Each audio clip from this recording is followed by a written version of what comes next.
Thank you guys for joining me here on the last segment of today's show. And just a quick go around here with some more head coaching news or coordinator news, really, in this segment on some of the more well known names out there that have found new homes. And, we're going to start off today the with the news that we had more news around the coaching world in regards to some of the guys like Joe Brady, Robert Saleh, Kellen Moore is another big one, and Klint Kubiak, also another one. That was one of my personal favorites. He also found a new home already as well. So starting off with Joe Brady, relationship, starting off with the whole conference championship and things like that. Joe Brady with the Buffalo Bills being their offensive coordinator actually before the start of their game this past Saturday, he actually told the Saints that he was opting to stay with the Buffalo Bills going,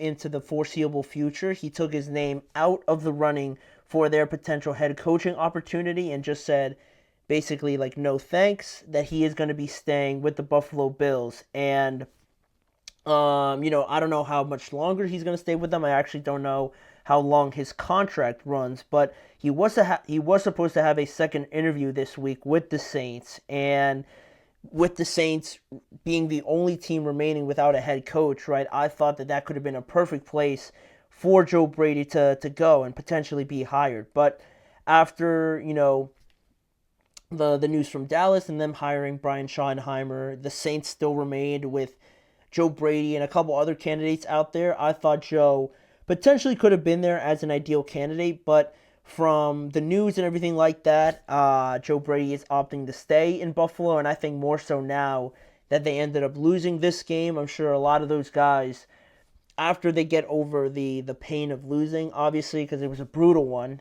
I'm sure a lot of those guys are going to be more amped up than ever to come back and feel like they have unfinished business, basically. I feel like a bunch of them, if not the entire organization, is going to feel like that. So it doesn't really surprise me if I put it like that, but I was really looking forward to seeing Joe Brady as a head coach because he's had a pretty fast rise after being promoted halfway through last season to offensive coordinator. And it kind of reminds me of Ben Johnson in a way that he's being pretty selective with these opportunities, right? Because usually when you get an opportunity like this, you usually jump on it, right, to be a head coach in the NFL. But he's really being selective about it, and he feels like he has a good thing going, certainly in Buffalo. So the fact that he's not being rushed and probably that there are going to be more opportunities out there reminds me of Ben Johnson a little bit last offseason. But Joe Brady is actually not going to go anywhere, unlike Robert Saleh, who, the announcement was made last Friday from San Francisco that they had come to terms with their former defensive coordinator, Robert Saleh, to become their defensive coordinator once again. Robert Saleh was actually last there from 2017 to 2020. He then took the opportunity to go coach the New York Jets as their head coach, and he was just recently fired this season, halfway through.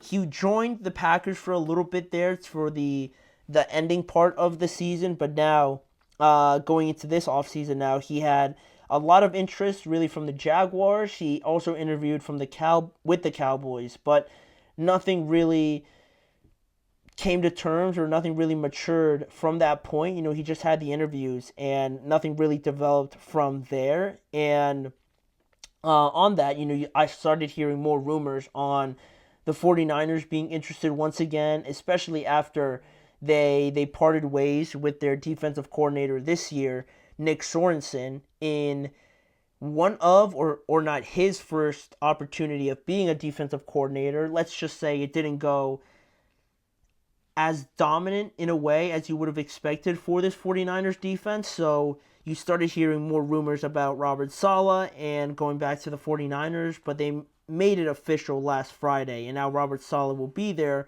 once again. And, despite the record with the Jets and how it was a pretty tumultuous time all in all, defensively, you could confidently say that over Robert Saleh's time there, that the defense was the most consistent and, quite frankly, the best part of that team.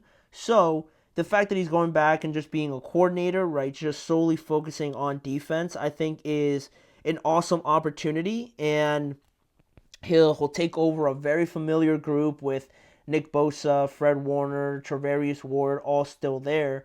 And, he had a lot of success with this group. And I think this is something that the 49ers needed, with someone that's very familiar to them, someone that's experienced now with head coaching and as a coordinator. They made it to a Super Bowl in 2019 with him. Unfortunately, they didn't get it done. But I think this is what this unit needed, having someone with the experience, with the background, I guess I would say, just all in all, to come in and kind of settle things down there for a defense that I thought really underperformed to the level of talent that they have. So I'm excited for that. Usually for like reunions like this, I'm not too big of a fan, but I think Robert Saleh going back is going to do that 49ers defense a lot of good rather than just the same old, same old. I think that it's going to be a great move. And then staying in the NFC West, the Seattle Seahawks also announced that they are hiring a new offensive coordinator in Klint Kubiak. He will be their new offensive coordinator after they fired their former coordinator, Ryan Grubb, after only 1 year. And one reason for that, you could say, was that Mike Macdonald, the new young head coach for the Seahawks this past season, who did a phenomenal job coming over from Baltimore, he said that he wanted to run the ball more efficiently this year. The Seahawks ranked 28th in the running portion of the stats, so that's obviously not good at all. So he kind of laid that out there, and you could take it as a potential reason why they decided to move on from Ryan Grubb, despite the fact that Jackson Smith-Njigba had a breakout season and that he played as their best receiver. They said that they wanted to run the ball basically a lot better. And Klint Kubiak, I thought that was doing very well in that department when it came to the start of the season, right? They had big games against the Panthers. Again, all in all, knowing what we know about the Panthers, but also against the Cowboys, pummeling them in Dallas, of all places, as well, and having a huge offensive performance as well, and almost beating the Eagles right after that.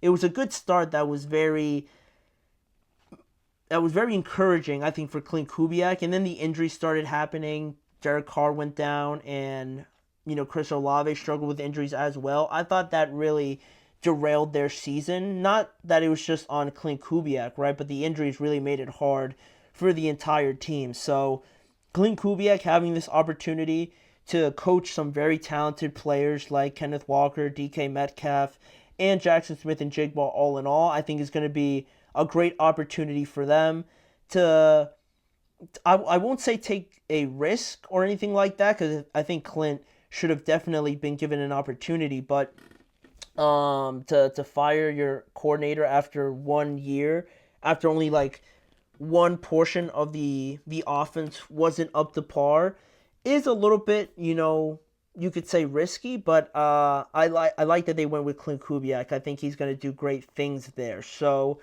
they decided to go in this direction. And then lastly, what I will mention is in relation to what we saw yesterday, NFL media reported that the New Orleans Saints are likely going to fly out today to Philadelphia to conduct a in-person interview with Kellen Moore for their head coaching opportunity. And they're allowed to do that during this off week between, the Pro Bowl and the players actually reporting for all the media activities they do in the lead up to the Super Bowl. This week, they're actually not doing much. So the Seahawks, according to NFL media, we're actually going to go fly out there and have an in-person interview with Kellen Moore, which I think says a whole lot about who they want to be their head coach next season, right? Because Mike McCarthy is also set to have another interview with them this week, and the Saints did request an interview with Cliff Kingsbury, but he refused because he wanted to focus on Washington, at least until the season was over. So he played up until yesterday, so it'll be interesting to see how maybe their interest shifts if Cliff Kingsbury takes that interview, but I think for right now, Mike McCarthy and Kellen Moore seem to be the favorites for this job. And based on the Saints flying themselves all the way to Philadelphia and then having Mike McCarthy come to them, I think we could tell who they'd ideally want to be their offensive coordinator in 2025. And I think that it would be a great move. The longer it goes, the longer we're without a decision because, Kellen Moore's playing the Super Bowl. I think the longer we push it to the Super Bowl and we stay in this state of not knowing who the Saints are going to hire, I think that pushes it more in favor of Kellen Moore. Because if they want to hire Mike McCarthy and they think he's the guy, they don't have to wait, obviously, because Kellen's not going to be able to take a job until after the Super Bowl. So, they have that. So that is something else to kind of keep an eye on if you're a Saints fan or if you're just wondering why the Saints haven't hired anybody.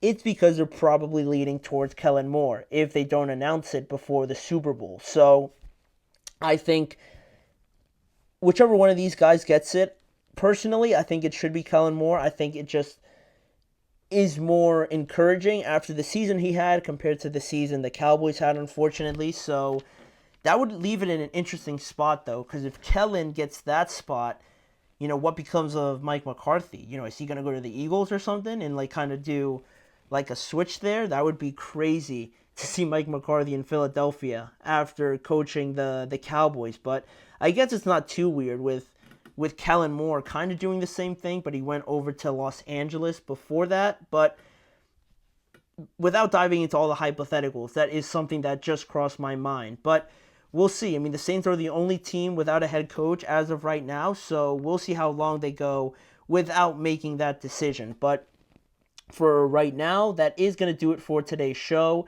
I want to thank you guys for joining me on today's episode of the Chip Shot Football Podcast. And please remember to like, follow, and subscribe to the show, as well as following the network on all forms of social media. You can check out more of the Chip Shot Football Podcast on the Sports Network channel and the GSMC Podcast Network channel on YouTube, where you can catch more YouTube shorts, more coverage just around the NFL, really in general, with breaking news, reviews, previews, and just discussion points around this league with myself, Manny Maradiaga, as your host. And as a final reminder, I'll be joining you guys again tomorrow at the same time at 6:30 p.m. Eastern Time for another live show. So make sure to come back tomorrow and join me for another episode of the Chip Shot Football Podcast.